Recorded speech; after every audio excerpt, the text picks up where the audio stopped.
ମା ଥାନ୍ତ ବସିଛ ଆଉ କଣ ଭଲ ତ ଦେହ ବା ସେଇ ରକମ ରହୁଛି ଆଉ କଣ କରିବା ଦେହ ପା ସେଇ ରକମ ରହୁଛି। ଆଉ ମା ତମର ଭଲ ଅଛି? କଣ ଖାଇଥିଲ? ଏଇ ଜଣ ଖାଇନି କଣ ଭାତ ଡାଲି ଭଜା ବୋଉ କରିଥିଲେ। ଆଚ୍ଛା ଛୁଇଁ ଫୁଇଁ ପକେଇକି କରିଥିଲେ। ସଜନା ଛୁଇଁ ବଢିଆ ଲାଗିଥିବ ଆଜି ଆଉ। ଦାନ୍ତ ତ ନାହିଁ ସେ ଟାଣିକି ପକେଇଦେଲି। ହଉ ହଉ ଆଚ୍ଛା ସାନ୍ତ ଗୋଟେ କଥା ପଚାରିବି। କହୁନୁ। ଇଏ ତମ ସ୍ତ୍ରୀ? ହଁ। ଆଚ୍ଛା ରାଗିବନି ହେଲା। ରାଗିବି କଣ?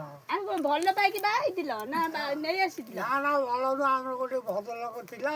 ଆଚ୍ଛା ସେ କହିଲା ଗୋଟେ କୋହଳରେ ପିଲା ଅଛି ବାହାଘର ହବ। ମୁଁ କହିଲି ତୁ ମନକୁ ଦେବି ଯାଇକି କରିଦେଉନୁ। ହଁ ଆଚ୍ଛା ଇଏ ମା କଣ ଭଲ ନା କଜିଆ ଲଗଉଛି? ନା ମା କଜିଆ ବଜା କିଛି ଲଗେଇନା। ଭଲ ତ? ଆଚ୍ଛା ମୁଁ ଗୋଟେ କଥା କହିବି? କହୁନୁ। ଆମେ 2 ଜଣ ବାହା ହେଇଯିବା। କିଏ? ଆମେ ତମର ମୋର ବୁଢୀ ଛାଡ ଭଦ୍ର କରିଦବା। ଲୋକ ହସିବେ। କାହିଁକି? ବୁଢା ଆଣିନି। ଆଚ୍ଛା ବୁଢା ହେଲଣି। ମା ତମେ କଣ କୁହ? ତମେ କଣ କୁହ? ତୁ ବାହାହେଇକି ନେଇଯାଉ କୁଆଡେ? ନେଇଯିବି ତ? ତମର କିଛି ନାହିଁ ନା? ଆଚ୍ଛା ଠିକ ଅଛି। ଆଉ ଯିବା କୁଆଡେ କୁହ ବୁଲିବାକୁ? ବୁଲିବା ପାଇଁ ଠାକୁର ପାଖି ଯିବାନି? ପୁରୀ ତମେ ପଳେଇବ ଆଉ। ତମେ ଯିବାନି କି?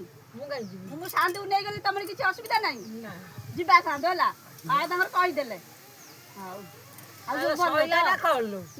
ଗୋଟେ ଫଟୋ ଉଠେଇବା ହେଲା। ଫଟୋ ଉଠଉ। ଇଏ ମାନେ ମା କଣ ଠିକ ହେଇଛି? ଇଏ ହଉଛନ୍ତି ଜେଜେମା ହେଲା। ଯିବା ବୁଲିବାକୁ। ହଉ ହଉ।